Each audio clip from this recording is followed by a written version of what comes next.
Bismillahirrahmanirrahim. Assalamualaikum warahmatullahi wabarakatuh.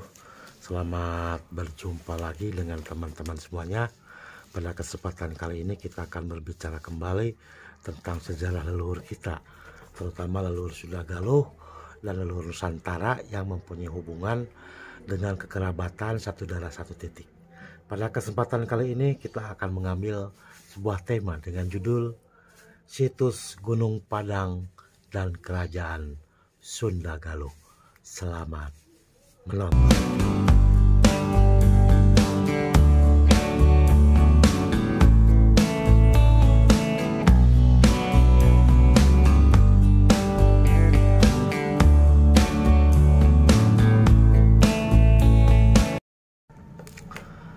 Di dalam catatan kerajaan Bujak Sandu yang nama awalnya adalah Bujak Sandu sebelum kerajaan Sunda Galuh, bahwa disampaikan lewat tulisan dan lewat cerita turun-temurun dari keluarga besar kerajaan Sunda Galuh, menyatakan bahwa ketika leluhur Sang Hyang Sagala Anakan atau raja pertama Sunda Galuh mengatakan bahwa ada kehidupan di Gunung Padang yang bahasanya aneh dan agamanya aneh.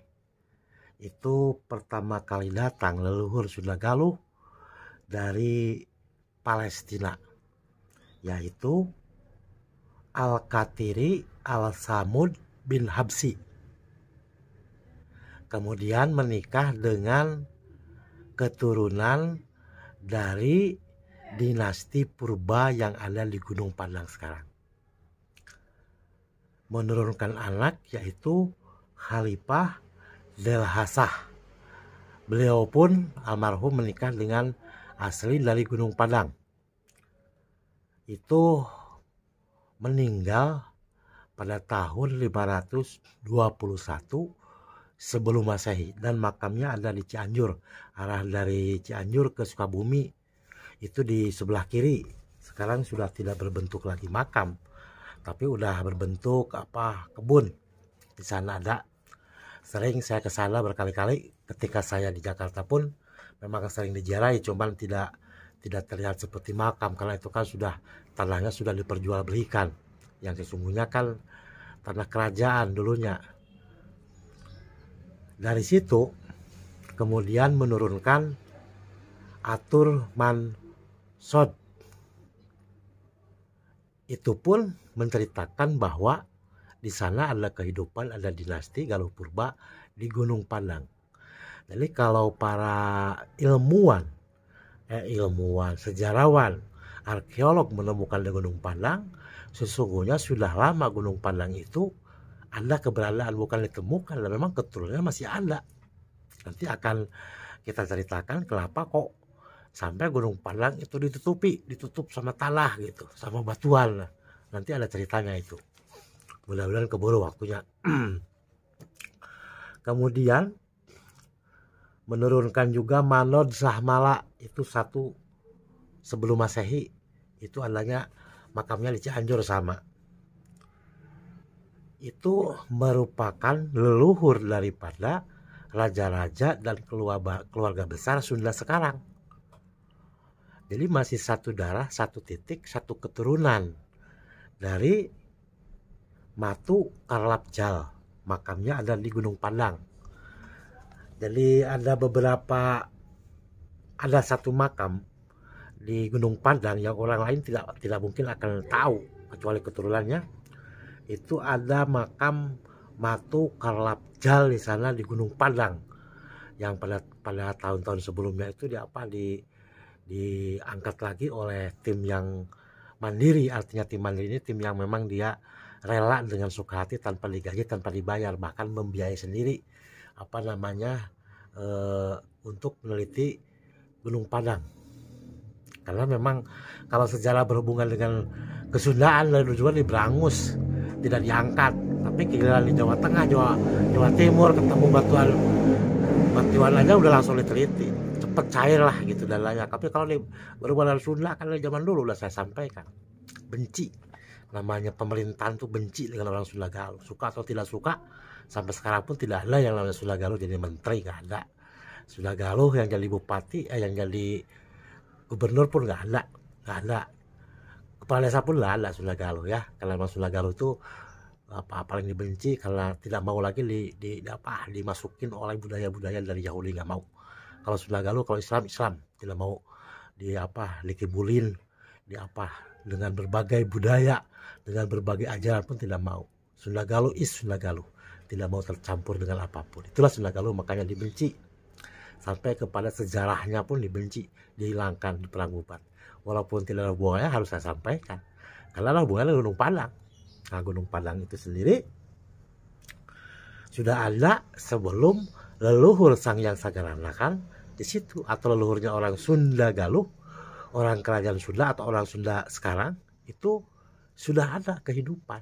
Maka pantas kalau memperkirakan seorang sejarawan atau seorang arkeolog itu di Gunung Padang merupakan bukti kuat bahwa salah satu bukti kehidupan paling tua di dunia. Kan ada beberapa yang mirip-mirip juga, yang sama tahunnya kurang lebih 10.000 tahun sebelum Masehi. Ya, kalau di catatan sejarah Sunda Galuh kan tidak dijelaskan seperti itu, hanya disampaikan bahwa ada kehidupan di Gunung Padang dan ada makam keluarga saya di sana di Gunung Padang, yaitu Matu Kalapjal.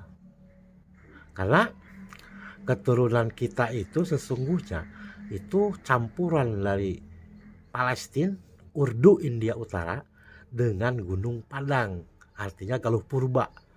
Galuh Purba itu bukan hak saya untuk menyampaikan sejarahnya, ya saudaraku. Karena orang Sunda itu mayoritas orang Sunda sekarang ini ya. Ada Galuh Purba, ada. Seperti Kang Ade di Cianjur itu memang dia Galuh Purba asli, ada. Tapi tidak banyak. Yang banyak tuh 96% lah orang Sunda kebanyakan ya. Nah, saudaraku, setelah itu barulah lahirlah Sang Hyang Purbawesesa, ibu kandung Sang Hyang Sagara Nakan, yang merupakan pendiri dan raja pertama kerajaan Sunda Galuh yang berpusat di Sukasari, Kecamatan Tambak Sari, Kabupaten Ciamis. Sang Hyang Purbawesesa justru meninggalnya bukan di Gunung Padang, akan tetapi di Garut. Karena pertama kali kerajaan itu didirikan itu di Garut. Kalau secara notarisnya barangkali ya, berdirinya kerajaan Sunda Galuh itu di Garut, bukan di Sukasari, bukan di Ciamis, di Garut. Akan tetapi setelah bulan dipindahkanlah ke Sukasari. Karena di Garut itu deposit emasnya sedikit, yang paling banyak itu di Sukasari, di perbatasan Jawa Tengah Jawa Barat, deposit emas berlian. Makanya pindah ke sana. Termasuk pelabuhannya kali Sungai Cijolang di ujung di sana. Ya, karena saya sendiri adalah pewaris sejarah, jadi tahu dari A sampai Z yang namanya sejarah itu tahu. Dibuktikan dengan lahirnya dengan ilmiah, sumbernya dari keluarga. Kalau saudaraku sumbernya kan kebanyakan dari catatan Belanda. Jadi pertanyaan, Belanda tulis masuk tahun berapa? Tahu apa Belanda tentang kehidupan orang Sunda Galuh? Tentang kerajaan Sunda Galuh tahu apa? Banyak sejarawan, buku-bukunya saya ada. Tahu apa? Saya bilang sumbernya dari mana Belanda? Saya tanya. Yang paling tahu ya keturunannya, keluarganya yang tahu. Nanti kenapa ditutupi Gunung Padang? Nah, kan saya sampaikan. Nah, kemudian barulah berdiri kerajaan Sunda Galuh pada tahun 307 Masehi, didirikan di Garut, dibantu oleh Galuh Purba, dibantu oleh dinasti Tortor dari Batak, dibantu oleh dinasti dari Kalimantan Timur, yaitu Dayak. Orang-orang Dayak leluhurnya itu membantu. Kemudian dibantu pula oleh dinasti Jawi yang sudah hilang bukti-buktinya karena gunungnya meletus, itu dibantu. Yang terakhir dibantu oleh kerajaan dari Pandya, dinasti Pandya dari India Utara, Urdu. Untuk membuat sebuah kerajaan itu harus profesional, harus benar-benar punya duit. Bagaimana menggaji, kalimatnya, menggaji raja, menggaji karyawannya pada saat itu. Karena pada saat itu tidak punya apa-apa kerajaan Sunda Galuh. Tapi setelah dipindahkan ke Sukasari, Satu-satunya kerajaan yang melejit hebat dengan kemakmuran itu hanya kerajaan Sunda Galuh. Dari raja yang kedua, yang ketiga itu sudah makmur, sudah menghasilkan emas permata, menghasilkan biji besi, menghasilkan kopi terbaik di dunia pada saat itu. Itulah yang namanya kerajaan Sunda Galuh, selalu dihubungkan dengan dinasti, tidak pernah melupakan dinasti. Kita anak zaman sekarang melupakan leluhurnya, melupakan dinasti, seolah-olah yang paling tua orang Sunda, orang Jawa. Silsilahnya dia tidak tahu, sok hebat. Akhirnya apa? Murka alam. Kalau saya sih tidak membenci. Raja-raja saya aja Sunda Galuh dibunuh kok, di perang Bubat, dihianati, dipasukan sejarahnya kok, dihina oleh orang-orang. Tersenyum kan, nggak pernah marah. Kalau orang Sunda Galuh itu pesannya bersaudara dengan siapapun, dengan orang Jawa, dengan orang Bugis, orang Batak, dengan orang Dayak, saya masih saudara. Tidak boleh saling membenci, tidak boleh saling membunuh, tidak boleh saling menghinakan. Itulah Sunda Galuh, terlatih dari sejak kecil. Mana ada orang Sunda Galuh membenci gitu, nggak ada. Dengan Kristen aja hanya Sunda Galuh yang bilang saudara dengan Kristen, dengan Buddha, dengan Konghucu, itulah saudara saya. Itulah leluhur, menanamkan itu sejak kecil. Kan Islam itu berubah di Indonesia, itu berubah drastis itu ketika tahun 1900-an. Sebelumnya sama kok, sama. Nah, ketika Yahudi masuk ke Indonesia tahun 1290 mulailah tuh perubahan. Yang tidak berubah hanya Sunda Galuh, jas aja Sunda Galuh asli, masih bujang, masih perawan.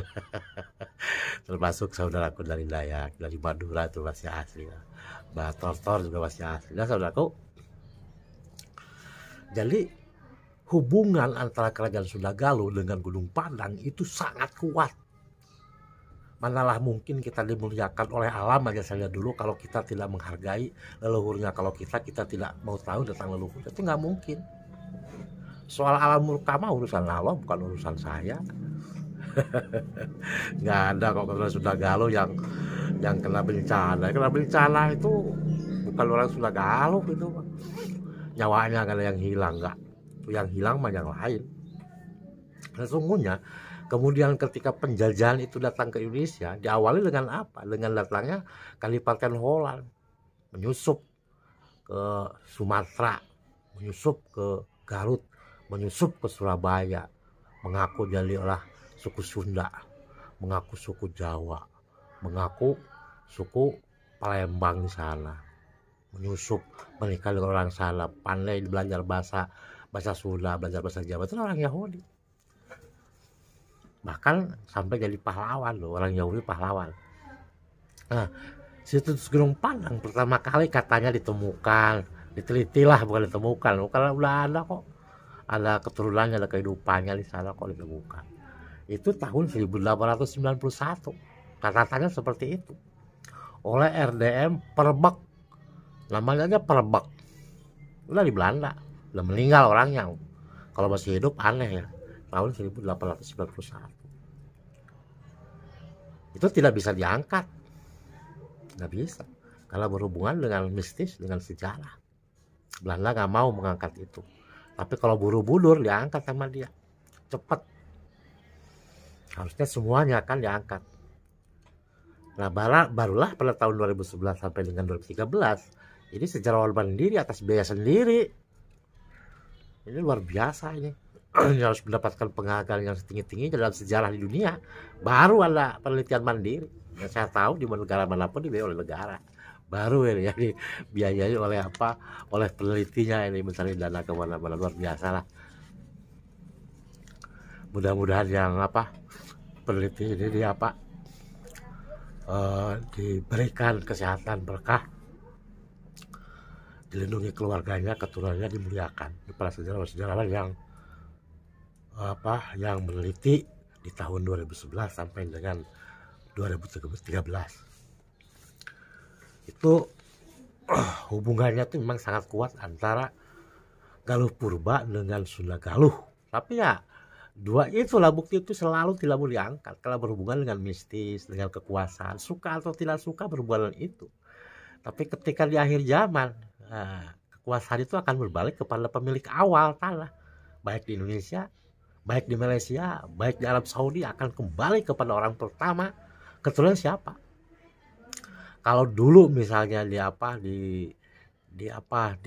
Malaysia lah misalnya, rajanya itu dari kerajaan apa gitu, dari Johor misalnya, akan kembali nanti perdana menterinya itu kan dari keluarga dari Johor, termasuk rajanya akan dari raja yang pertama mendirikan kerajaan di wilayah Malaysia. Di Indonesia pun sama nanti, akan kembali termasuk di Arab Saudi. Percaya atau tidak kan udah saya sampaikan sebelumnya. Jangan pernah percaya dengan ucapan saya, ucapan leluhur, anggap saja sebuah hiburan. Tapi kalau terjadi itu kebetulan, udah gitu aja. Yang jelas kan tahun depan sampean masih ngeliat YouTube saya apa enggak? Saya yang dibunuh karena bencana, karena COVID, apa-apa jenengan, gitu aja, sudah gampang kan pembuktiannya. Karena orang merasa semua benar gitu. Yang salah itu Sunda Galuh, selalu disalahkan, selalu dibenci oleh penguasa. Kalau orang sudah tidak mau berkhianat, tidak mau jadi pejabat di zaman kolonial, maaf, tidak tergoda dengan jabatan, tidak tergoda dengan uang, tidak tergoda wanita, itu orang Sunda Galuh, makanya dibenci sampai sejarahnya dulu lantahkan kalimatnya. Hah? Kira suruh tes DNA nggak mau, mengaku keturunan raja. Tes DNA ada Yahudinya nggak? Kan gitu. Masa keturunan raja nggak bisa mengubah tanah jadi emas? Lucu.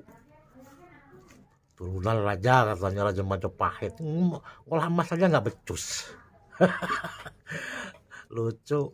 Sesilahnya nggak tahu, jangan-jangan Yahudi lagi. Nah, saudaraku, seperti itu. Sampai sekarang pun sulit untuk diangkat secara, dengan alasan lah berbagai biaya triliun lah, membuka Borobudur berapa triliun kalau diuangkan zaman sekarang. Baru ketemu situs Kumitir aja udah langsung di ACC kan, langsung diangkat, wah berita di mana-mana. Giliran Sunda Galuh, pret, diinjak. Nanti juga alam akan menginjak orang yang menginjak Sunda Galuh. Lihat ke depan, selamat kan. Karena Sunda Galuh tidak pernah bermusuhan. Kalau saudaraku pengen dengar, kan baru dengar bahwa Sunda Galuh bersaudara, tidak membedakan agama apapun. Masih saudara saya. Teman-teman saya banyak di Batak. Banyak saya. Orang-orang Nasrani, Kristen, Pastor, orang Buddha, orang Hindu kan. Urusan ibadah masing-masing. Kenapa kita mesti ribut? Satu Indonesia harus bersaudara. Kalau nggak bersaudara, belah baju.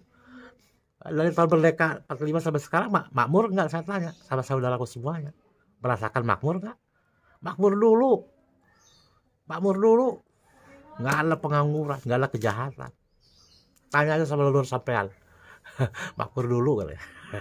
Zaman kerajaan. Kenapa? Karena bersaudara, tidak ada permusuhan. Saudaraku, terima kasih karena saya juga harus berangkat ke Jawa Barat, ada keperluan ya. Mudah-mudahan saudaraku semuanya dilimpah rahmatkan oleh Allah Subhanahu wa Ta'ala. Salam teman-teman dari Jakarta, salam saudaraku di Singapura yang sedang mencari dolar Singapura, ya salam semuanya. Dari Sidarja, dari Kabupaten, itu saudara saya sedang mencari nafkah di sana. Mudah-mudahan diberikan berkah kesehatan. Terima kasih saudaraku. Wassalamualaikum warahmatullahi wabarakatuh.